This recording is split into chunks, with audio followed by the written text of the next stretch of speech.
Good morning, everyone. It's Marla Copal, your small business success guide. And this morning I tripped over some old memories of those month ends. So today's February 22nd. Month end is Sunday.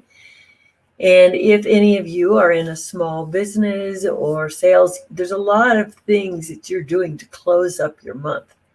But I'm going to focus on the sales process itself and how life can be and how distressing it can be. So I've been in sales many years, and there's a number of things that I've done. I've sold services and contracted to manage people's real estate investments. But I've also just been in sales, in insurance for a while. And it was always fascinating because we had to go put tick marks on the board each time there was a sale. And the managers would be driven crazy if we chose to wait at least until the end of the day to put the tick marks up.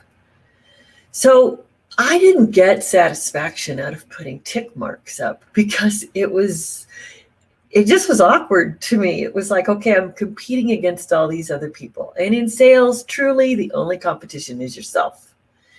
It's your mindset, it's your heart, it's how you want to serve people. And they all come crashing together sometimes so that you just feel conflicted and you start sounding stressed on the phone with your customers. So I discovered that the board didn't help me. And when my manager walked by and sort of went like this, like, is anything going on today? I just smiled and stayed in control for myself with what I needed to do to manage my mindset. And good morning, everyone who's watching. I believe I realize I don't have the comments up, so I'm not too sure what I just did to hide the comments, but welcome. And so what's going on is everybody has a cycle. We all need a business cycle. We need to have an end to something and a start to something because there's bookkeeping and there's accounting, but we don't have to let that run our mind. And so I ended up reframing the pressure that everybody put on because I watched the last 5 days of the month. It was just awful to be around most people. And I thought, how am I going to win at this game? Because I don't do well with that kind of stress. In fact, if you impose too many deadlines on me, my whole psyche just freezes. It's something I've done for a long time. People look at me and they go, not you, Marla. It's like, oh, yes, me, Marla. I can freeze up faster than a pipe outdoors in the winter. I just don't do well with that. Never been able to totally get there.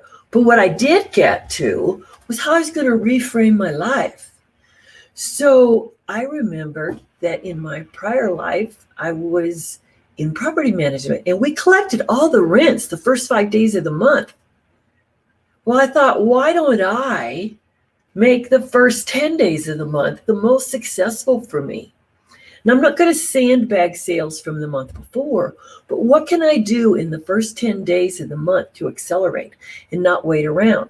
Because that's what I observed my peers doing, is they would wait. Okay, that deadline's over, and it would take them 5 days to recover.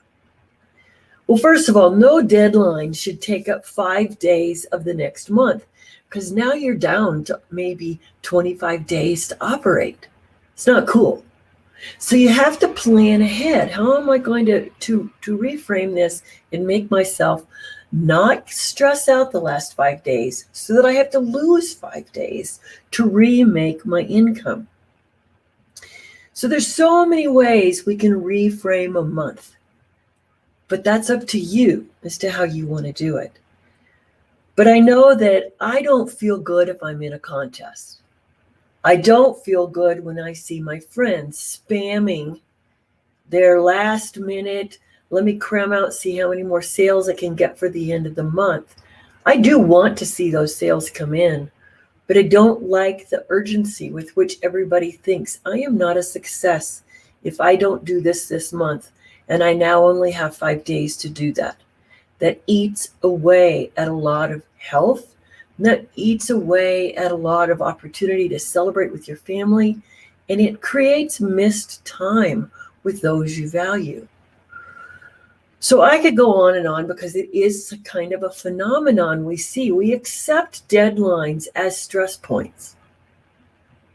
Well, my question to you today is, do you need to accept that deadline as a stress point? How do you recreate around that stress point to get to where you want to get without the drama and the trauma?